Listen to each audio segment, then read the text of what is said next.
বন্ধুরা, আজকে আমি যে রেসিপিটা তৈরি করতে চলেছি সেটাকে কড়াইশুঁটি রুই। সেটা বানাতে আমি সর্ষের তেল দিয়েছি কড়ায়, আর রুই মাছের পিস দিয়েছি। এগুলো আমার একটু কড়া করে ভেজে নেব। রুই মাছের ভাজা হচ্ছে।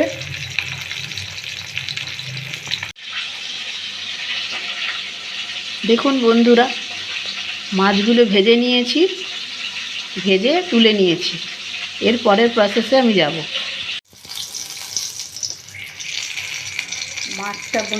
মাছটা ভাজা হয়ে গেছে। তো সেই তেলের মধ্যে আমি 5 ফোড়ন আর কাঁচা লঙ্কা দিয়ে দিলাম। এবার এতে আমি মটরশুঁটি বাটাটা দিয়ে দেবো।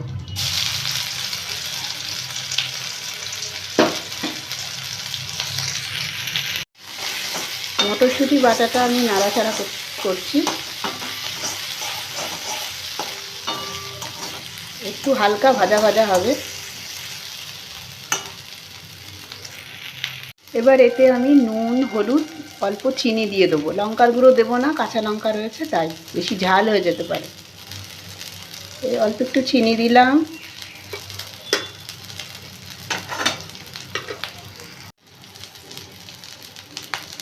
নুন দিলাম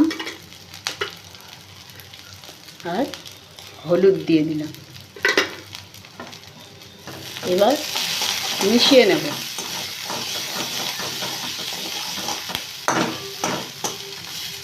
আমার দুটো মাছ, পরিমাণ একটু খুব বেশি মটরশুঁটি লাগবে না, এই জন্য আমি অল্প মটরশুঁটি নিয়েছি।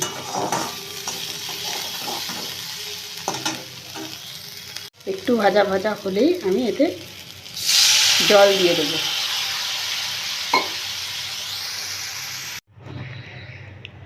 জল দিয়ে দিলাম। এবার এটা ফুটবে।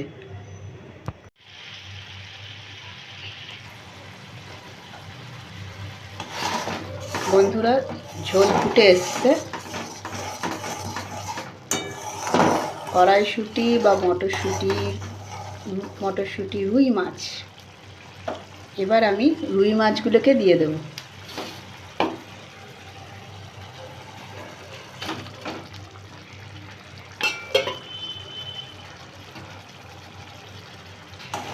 মাছগুলোর গায়ে মশলাগুলো যাতে ঢুকে যায়, উল্টে পাল্টে দেব।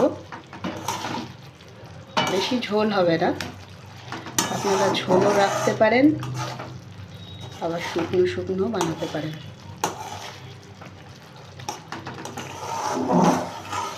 শীতকাল পড়েছে, বাড়িতে প্রচুর মটরশুঁটি,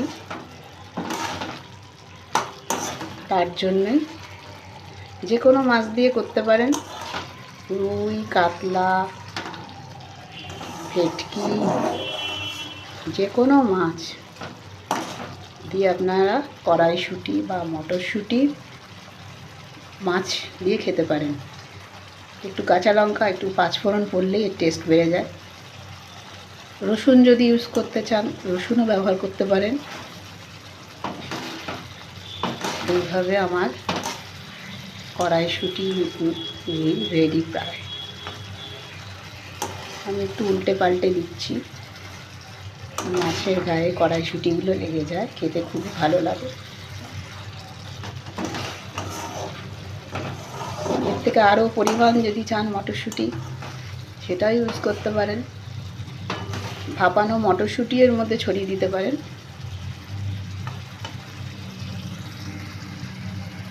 দেখুন, মটরশুঁটি বা কড়াইশুঁটি রুই প্রায় রেডি।